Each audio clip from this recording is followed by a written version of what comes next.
It became very clear to anyone paying attention several months ago that Ukraine cannot win its war against Russia. The Ukrainian military will not be able, even with Western backing, hundreds of billions of dollars of it, to expel the Russian military from parts of eastern Ukraine. Ukraine doesn't have the industrial capacity, neither does NATO or the United States, and it doesn't have the people. Russia has 100 million more in population than Ukraine does. And that means that further support from the West for the Ukrainian military only means more dead Ukrainians and a further degraded Western economy in the US and in Germany particularly. So it's not simply a fool's errand, it's self-destruction. It's insane, it's cruel, it's abetting the killing of an entire generation of Ukrainians. This is very obvious. No honest person at this point will deny it. And yet somehow the United States Senate, which is always several years behind reality in its perceptions, just a few weeks ago, decided to send another $60 billion to the Ukrainian government, which is both corrupt and authoritarian. They've canceled elections, they banned an entire Christian denomination, and then they killed an American journalist for noting any of this. And yet, the United States Senate proposed, under Mitch McConnell, a plan to send another $60 billion to Ukraine. Well, imagine the surprise of all rational people around the world to wake up this morning and discover this could actually happen. And so with that in mind, we thought it'd be worth talking to one of the very few Republican senators who's bothered to make the counter case. And that would be J.D. Vance of Ohio, who joins us now from the United States. Senator, thanks so much for coming on. If you wouldn't mind telling us where this legislation is right now, what you expect to happen, and what you think should happen. Yeah, Tucker, so there are two big things that will happen here. So tonight we will clear a major procedural vote, or we won't. So this is really the best opportunity tonight to kill this legislation. Encourage everybody to do everything that they can, contact everyone they can to ensure that we actually do kill the legislation. It is very close. The Democrats have banded together with 17 Republicans. We only need 8 of those Republicans to flip their vote to kill this thing. And I think that we'll get at least one who will, in fact, flip their vote. So that's where it sits in the Senate. The second thing, and frankly, the best opportunity we have to kill this is in the House. And that's part of what I'm trying to do is notify people about how bad this legislation is so that after it clears the Senate, if it does, then it goes to the House and the House has a real opportunity to at least make it better, but hopefully kill it. And I want to say just a couple of things here, Tucker, that are extremely important to know about this legislation. Number one is that it sends $61 billion to Ukraine to fund, as you said, a hopeless war in Eastern Europe. It will decimate the Ukrainian population even more than it's already been decimated. So it's a terrible, terrible piece of legislation on the policy. The second thing I want to say, Tucker, though, is that it doesn't just fund Ukraine in 2024. And this is the most important point. It actually funds Ukraine in 25 and 26.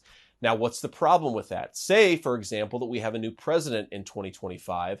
That president would be handcuffed by the promises that we are making in law to Ukraine today. If you go back to 2019, Tucker, to try to give you a sense of why this matters. In 2019, the U.S. House impeached then President Donald Trump on the theory that they had appropriated money to Ukraine and Donald Trump refused to send it to Ukraine.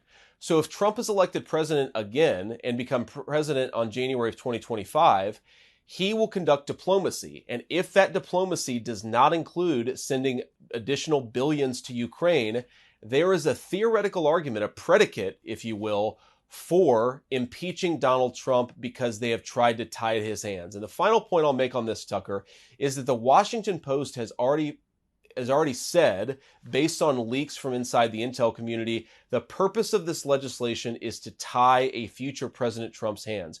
We're not just sending billions to Ukraine in 2024. We're trying to make it impossible for the next president to conduct diplomacy on his terms. It's anti-democratic, and it will lead to endless war all over the world.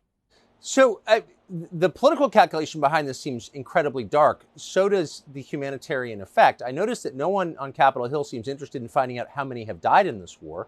Reliable estimates in the area, these are not partisan, are that about 400,000 Ukrainians have died. That's about as many Americans as died in the entire Second World War over the entire duration. And it's, of course, a much smaller country. So how do senators, Republican senators, get away with saying we're doing this on behalf of the Ukrainian people, on behalf of democracy, when it's destroying an entire generation and it's not a democracy? Like, what's the thinking here? Well, Tucker, they bought into the propaganda that what is in the best interest of Ukraine is to prolong this war. And so Zelensky comes to Washington. He's tougher than a lot of them are. And I think they get, a little bit of excitement from that. And Zelensky tells them a story that his war is in the best interest of the whole of Ukraine. Now, never mind that there are people within Ukraine protesting the draft. Never mind that the average age of a soldier there is pushing 45 years old. And never mind that the 650,000 wealthiest Ukrainians left the country at the beginning of the war. They didn't stay and fight. So the idea that this is unanimously supported by the Ukrainian population is, of course, preposterous and absurd. No one believes it.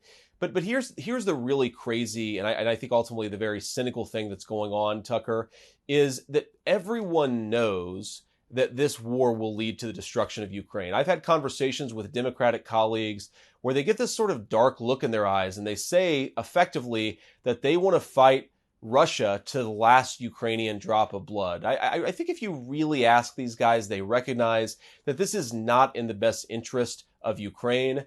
This is fundamentally in the interests of military contractors and people who think that America's most pressing challenge is to defeat the Russians. Of course, that's not a preoccupation that I share. I don't think Russia should have invaded, Tucker, but I also think that we got to be much more focused on more pressing problems like the demographic collapse of the United States, like the open borders, and like what's going on in East Asia. So it's a massive campaign, Tucker, to distract people from the real problems in the world and the real problems that exist in this country.